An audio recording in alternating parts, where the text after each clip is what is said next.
Ngayong buwan ng June, July, August, no, marami tayong mababasang mga comment na puro reklamo. Na kisyo, mahirap daw bumiyahe, antumal, wala na raw halos kinikita, no? Halos pati yung kanilang obligasyon sa paghuhulog ng kanilang sasakyan ay hindi na nila nagagampanan, no? Kasi napakatumal daw.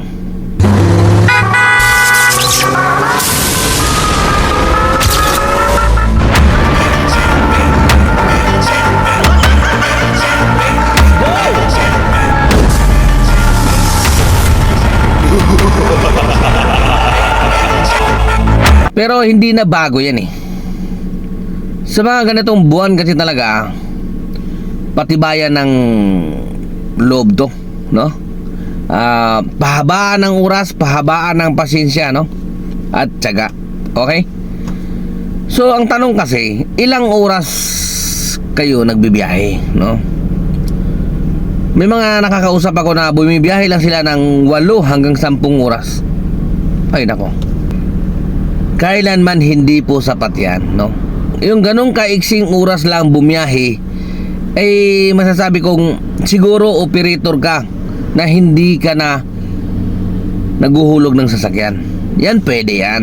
Pero katulad sa atin na nakikiboundary, nakikihulog boundary, or may hulugan na buwan-buwan sa kasa, hindi po talaga uubra yan. Talagang panghulog lang ang sasakyan ang mapapala nyo dyan. Sigurado yan.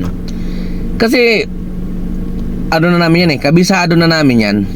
Yung mga bumibiyahe lang ng 8 oras, malamang sa malamang ang earnings mo lang yan mga nasa 2,000 lang hanggang 3,000. Eh siyempre kung maghuhulog ka ng sasakyan, panggastos mo pa sa pamilya, hindi talaga uubra, no? Kahit sa TNC yan, hindi obra. Kailangan talaga minimum mo dyan sa pagbibiyahe bilang TNBs, dapat 12 to 16 hours. Ganun talaga yon. Kasi isipin nyo na lang, kahit mamamasukan kayo, magkano sweldo nyo, di ba? Yung arawan kayo, no? Magkano lang minimum ngayon. So makakahulog po ba kayo ng sasakyan, no? Kasi parang kino-compare kasi ng iba, 8 oras lang talagang trabaho, no?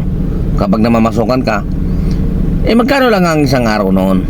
'Di ba? Makakahulog ka ba ng monthly amortization ng iyong sasakyan kung mamamasukan ka lang, at lalo kung minimum lang yung sweldo mo? 'Di ba? Iba kasi kino-compare diyan eh, no? Hindi ka makakahulog. Pero dito sa pagiging TN-base, makakahulog ka ng sasakyan, no? May kita ka na, may panghulog ka pa ng sasakyan. After 5 years, no? Tapos na yung sasakyan mo, bayad na siya. Di ba?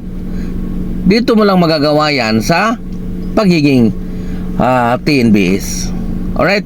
Pero na lang kung ang sweldo mo sa trabaho mo dyan, no? Ay 100,000 di mahigit, di ba? Yan, may panghulog ka, may tustos ka sa iyong pamilya. Pero kung sweldong minimum lang, wala po. Kaya kahit pa paano, maswerte pa rin tayo. Ang kailangan lang is habaan natin yung ating biyahe. Umabot man lang tayo ng 12 hours, no? Siyempre, gawin natin ang lahat. Nakakapagod, ganun talaga eh. Di ba? Pinili natin tong trabaho na to. Pagod, wala yan. Pahinga mo lang yan, mawawala na yan. Di ba? Huwag tayo susuko. Tatay tayo eh, nandito na tayo eh, di ba? Katulad ng sinasabi ko, kung sumusweldo ka ng 100,000 monthly sa pagiging empleyado mo, ay diyan ka na, di ba? Pero kung sweldo mo mababa sa 50,000 sa isang buwan, dito na lang ako. Kasi ito, hawak ko ang oras ko. Kapag sinipagan ko, kapag yung sipag ko ngayon ay mas idinoble ko pa, di ba? Mas marami kang kita. Mas masipag, mas malaki ang kita. Yun. Okay? Dito kasi sa pagiging TN-base, ang kinakailangan ay mahaba ang iyong pasensya, no? kapag dumating yung panahon na tagtumal, meron talagang tagtumal eh. Di ba? May mga panahon talagang ganon. May panahon na sobrang lakas.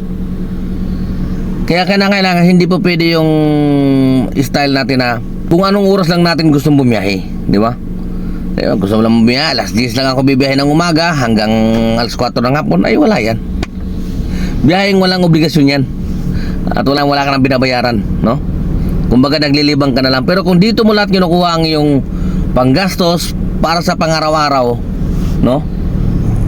Para sa iyong pamilya, kailangan mo talagang full time, no? Hindi po pwede yung bibiyahe lang ako kung anong oras kong gusto. Hindi, kailangan may pattern ka. Consistent ang biyahe mo, di ba? Kailangan ang labas mo nito, tatapatin mo yung mga oras ng rush hour. Talagang dapat dyan ka nagbibiyahe. Bibigyan ko kayo ng example ng biyahe dapat dito. Siguro pinaka tanghali na yung alas 5 ng madaling araw hanggang minimum is alas 5 ng hapon, 12 oras, di ba? Sureball na yan. Meron ka na dyan na mga pinaka mababa dyan yung 3.5, no?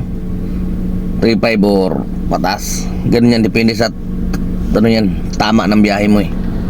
Ganun lang. Okay? Pero ang biyahe mo ay lang, bibiyahe ka ng alas 10 ng umaga, alas 11, tapos gagrahe ka ng alas 4 ng hapon, wala kang mapapala dyan. Kung hulugan ang sasakyan mo, panghulog lang talaga yun. Okay? Tsaka lang, tatay tayo eh. Gawin natin ang lahat ng ating makakaya para sa pamilya. Di ba? Ano pat naging tatay ka? Provider ka eh. Bibigyan ko kayo ng halimbawa, no? Kapag nagbibiyahe kasi tayo, focus lang, no? Bira lang ng bira. Kahit maliliit yan, pag pinagsama-sama yan, lalaki din yan, di ba? Pag pinairal kasi natin yung pagiging Pilimon, no? Basilan tayo, ay ganoon talaga mangyayari sa atin. Kakapili natin, nauubos yung oras natin. Hindi natin namamalayan, 2 oras na pala tayo nag-aantay ng booking dahil sa kakapili. No, ayaw natin ng 100 pesos, ayaw natin ng 150, gusto natin pang 500 talaga, di ba? Yung ganun. Kahit maliliit lang, basta sunod-sunod back to back booking, walang problema dyan. No. Lalaki din yan eh, di ba? Ako nga, di ba, nakasurvive naman ako eh. Natapos ko tong sasakyan. Ngayon nga ay sarili ko na to sasakyan. Galing ako sa hulog boundary na napakabigat, di ba? Maswerte pa nga kayo kasi yung mga iba dyan na nagrereklamo, sila mismo yung nag-loan, no? Mas mababa ang monthly kumbaga na obligasyon ng kanilang sasakyan kumpara sa akin na hulugan din ng mayari tapos pinahulugan sa akin. Siyempre tutubo siya, di ba? Halos dinoble, di ba? Nakasurvive nga, di ba?